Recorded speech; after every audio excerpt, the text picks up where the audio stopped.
বাবা আয় আয়। কি বিদঘুটে চেহারা হয়েছে। কি বিদঘুটে চেহারা হয়েছে? বড়ই বাড়াবাড়ি হয়েছে। বড় বাড়াবাড়ি হয়েছে। মহারাজ খুবই ক্ষুব্ধ। মহারাজ খুবই ক্ষুব্ধ। আমি তোমাকে বলছি। আমি তোমাকে বলছি। আমি চেষ্টা করেছি। আমি চেষ্টা করেছি। এখন একটু শান্ত আছেন। এখন একটু শান্ত আছি। ব্যাপার কি? ব্যাপার কি? কি হয়েছে? কি হয়েছে? আমাকে বলা যায়? আমাকে বলা যায়? আমাকে খুলে বলো। আমাকে খুলে বলো। হ্যাঁ রে, কি হয়েছে বাবা? খুলে বল আমাকে। আমি তোর মা। ক্রুশের দোহাই, তুমি ডেনমার্কের রানী। হ্যাঁ রে। এবং তুমি তোমার দেওরের পত্নী। হ্যাঁ রে। তাহলে অবশ্যই তুমি আমার মা। এভাবে বলিস যদি, আমি আর কথা বলবো না তোর সাথে। দাঁড়াও। কেন? বসো এখানে। কেন? এইখানে রানীর শয্যা। কেন? কি করবি তুই? তোমার বুক ছিঁড়ে হৃদয় খুবলে দেখবো কে আছে সেখানে। ডেনমার্কের যুবরাজ না রাজভ্রাতা। বাঁচাও, বাঁচাও আমাকে, বাঁচাও। রক্ষা করো, বাঁচাও, বাঁচাও। মরিবার তরে পিঁপড়ের পাখনা বাজায়। রক্ষা করো, বাঁচাও, বাঁচাও। রাজায় রাজায় যুদ্ধ হয়, উলুখাগড়ার প্রাণ। এ কি করলি তুই? দরদ উতলায় দেখি। কেন? দেওর নাকি? খুন। হ্যাঁ খুন। ছেলে বাবা। অসহ্য মনে হচ্ছে। হ্যাঁ, চক্রীর লোভী একটা মাতালির সঙ্গে মিলে রাজাকে খুন করার চেয়েও অসহ্য। রাজাকে খুন? আকাশ থেকে পড়লে যেন ভাজা মাছটি উল্টিয়ে খেতে পারো না। হ্যাঁ ম্যাডাম, রাজাকে খুন।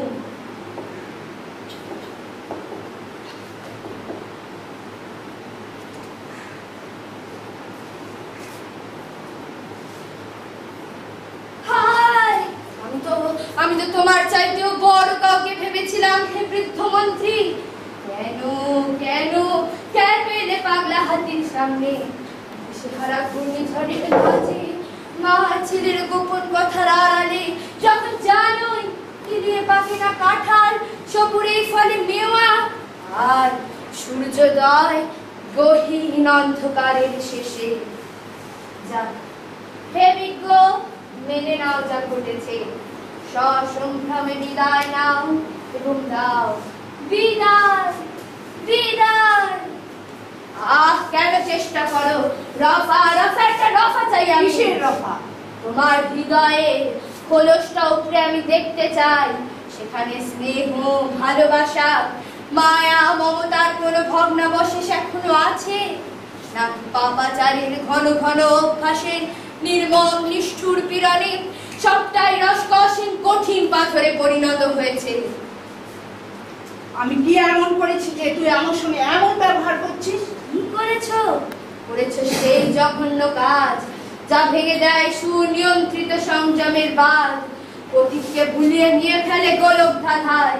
অনাবিল প্রেমের কপালে ফোটা সুন্দর গোলাপের পাপড়ি একটা একটা করে ছিঁড়ে সেখানে গজিয়ে তোলে বিদঘুটে ব্রণ, বুঝিয়ে দেয় বিয়ের পবিত্র শপথ আর মাতালের প্রলাপের ভেদ। ফুৎকারে ফুৎকারে উড়িয়ে দেয় শুভ দৃষ্টির পবিত্র আলো আর জীবনের উত্তাপ। পরম পবিত্র সূর্যদেব হয়ে পড়েন বিষাদ আচ্ছন্ন, তার অন্তিম বিস্ফোরণের অপেক্ষায়। হ্যাঁ রে, স্বর্গীয় রাজা, তোর বাবার দোহাই, খুলে বল আমাকে, কি সেই কাজ যা তোকে এত উদ্ভ্রান্ত করে তুলেছে?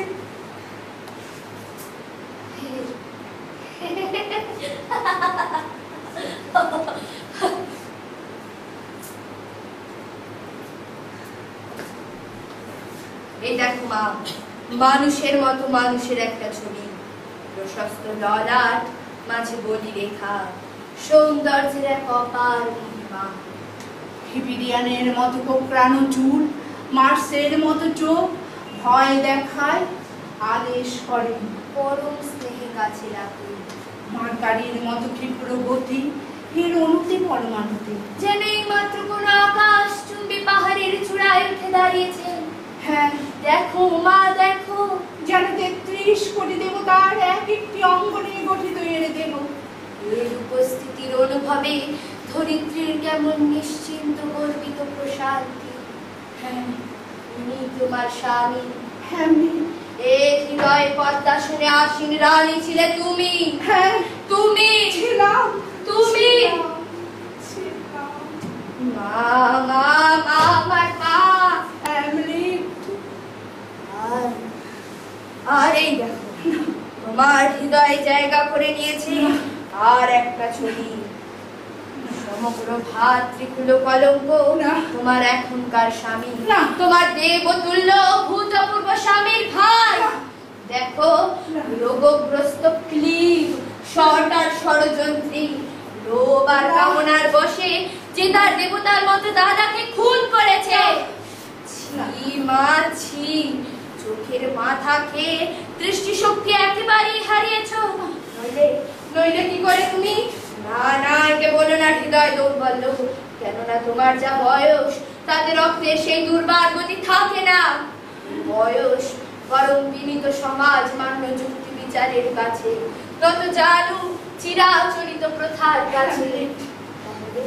তাহলে কিসের কারণে ওই উঁচু পাহাড়ের চূড়া থেকে নেমে এলে তার পায়ে মাথা ঠুকে ঠুকে মরা এই খা খা মরুভূমিতে?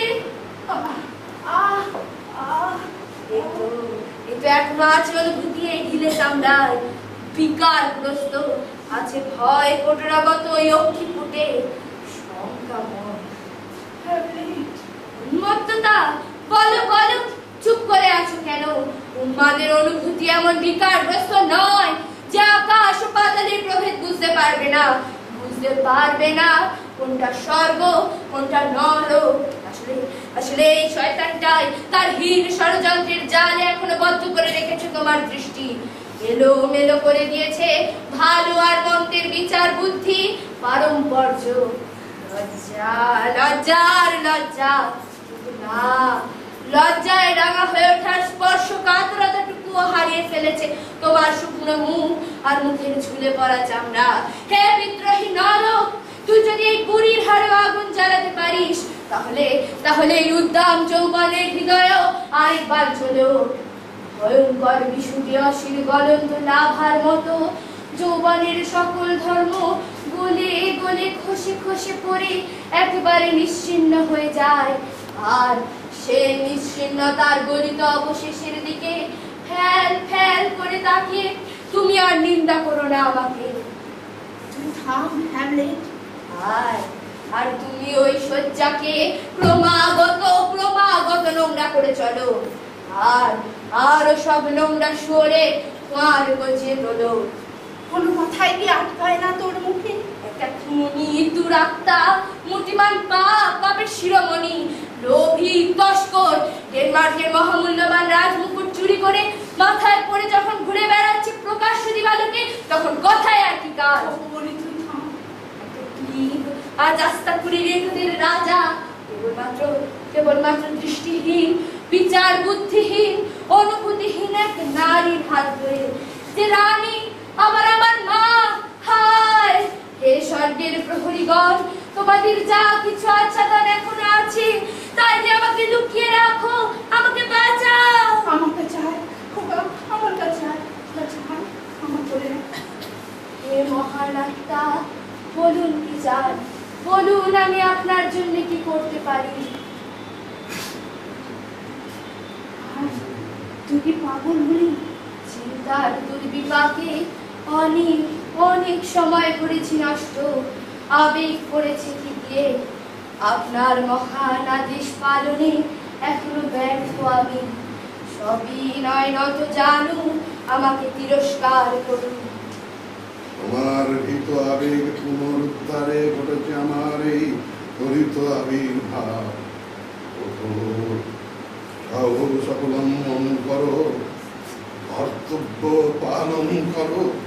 দেখো উনি তোমার বিস্মিত হতবাক সংগত করো।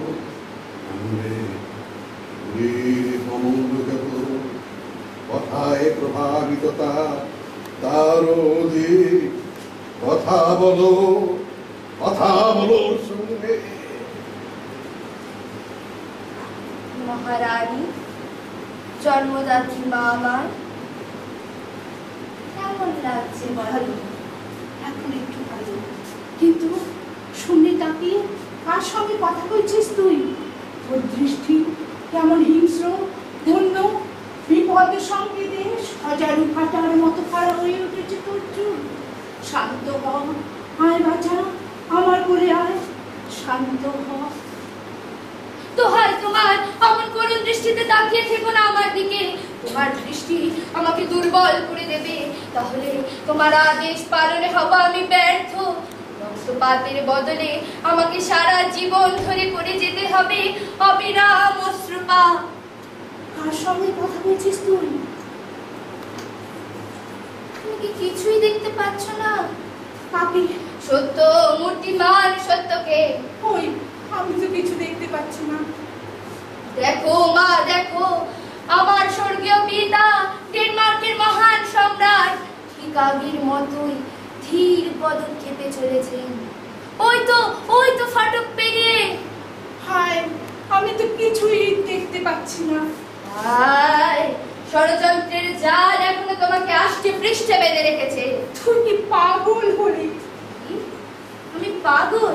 দেখো দেখো, আমার নারী তোমার চাইতেও স্বাভাবিক। যে কোনো পরীক্ষা দিতে প্রস্তুত। দেখবে, সব পরীক্ষা দিয়ে আমি যে কোনো সুস্থ মানুষের চাইতেও সুস্থ বলে প্রমাণিত হব। ঈশ্বরের দোহাই মা, নিজের সঙ্গে প্রতারণা করো না। বলো না, বলো না, বলো না। ছটফট করে ঘুরে বেড়ানো তৃপ্ত আত্মাদের জন্ম হয় উন্মাদ মস্তিষ্কে। বরং বলো যে তারা জন্মায় জঘন্য ষড়যন্ত্রের জঠরে। নিজের দোষ স্বীকার করো, যা করেছো তার জন্য অনুতাপ করো। ক্ষমতালোভী কুচক্রীর প্ররোচনায় সত্যের গায়ে আর কালি দিও না। সবই নয়, নত জানু হয়ে অন্তরতম সত্যের পরিচর্যার অনুমতি প্রার্থনা করো।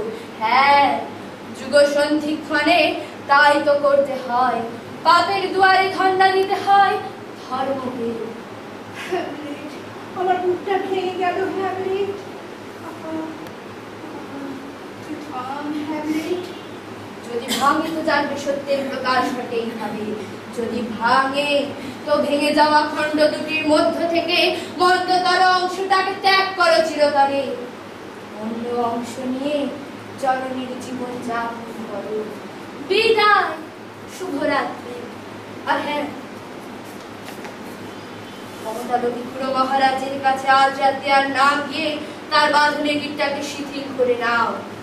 তারপর সময় সুযোগ মতো একটা আধটা করে গিট খুলতে থাকো। দেখবে অচিরেই স্বাধীন হয়ে গেছো তুমি।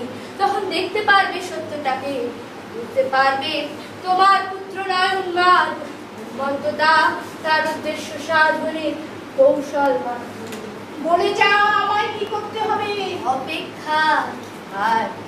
আর মধুরবী মাতাল রাজা যখন তোমার কাছে আসবে, নিয়ে বিনিয়ে কথা বলবে, সোহাগ জানাবে, তুমি তখন আস্তে করে ঢিল ছুড়বে ঘুমন্ত মৌচাকে। পাগল নয়, পাগলামিটা তার মুখোশ মাত্র। দেখবে অজস্র মৌমাছির দংশনে তার সারা দেহ ফুলে ফেপে ওঠে, কামনার আগুনে ঝলসে লাল হয়ে গেছে। তুমি তখন সেসব ক্ষতে মধু মাখাবে। তুই নিশ্চিন্ত থাক, কোনো কথাই বেরোবে না আমার মুখে। যেমন নির্বাক ছিলাম অতীতে, তেমনি থাকবো ভবিষ্যতে। আমাকে ইংল্যান্ডে যেতেই হবে, তুমি জানো। হায়, সে কথা তো আমি ভুলেই গেছিলাম। তাই তো স্থির হয়ে আছে, মোহরাঙ্কিত হয়ে আছে আদেশ পত্র। বিষধর সাপ আমার দুই সহপাঠী, সে নির্দেশ বহন করে নিয়ে যাবে। তারা অবশ্যই পথ পরিষ্কার করে আমাকে নিয়ে চলবে চক্রান্তের কেন্দ্রে। ভালোই হবে। বিস্ফোরকের পরিকল্পনাকারীদের উড়ে যেতে দেখাটা বড়ই সুখে। আমি তাদের বিস্ফোরকের নিচে আরো হাত দুই খুলে রেখে দেবো। দারুণ ব্যাপার হবে। সাপ দুটো উড়ে চলে যাবে চাঁদের দিকে। দুটি চক্রান্তির একই বিন্দুতে মিলন বড়ই সুখে। এখন অনুতাপ হচ্ছে এই ভদ্রলোকের জন্য। বিধির বিধানে এই ভদ্রলোক আর আমি পরস্পরকে আঘাত করে যাব। আপাতত ওকে মারার কারণ দোষকে ওকে ওর জন্য নির্দিষ্ট জায়গায় রেখে দেব। অগত্যা দয়ার বশে আমাকে নিষ্ঠুর হতে হচ্ছে। মা, এখান থেকেই হলো মন্দের সূত্রপাত। পশ্চাতে রয়েছে আরো আরো অনেক মন্দির নরক।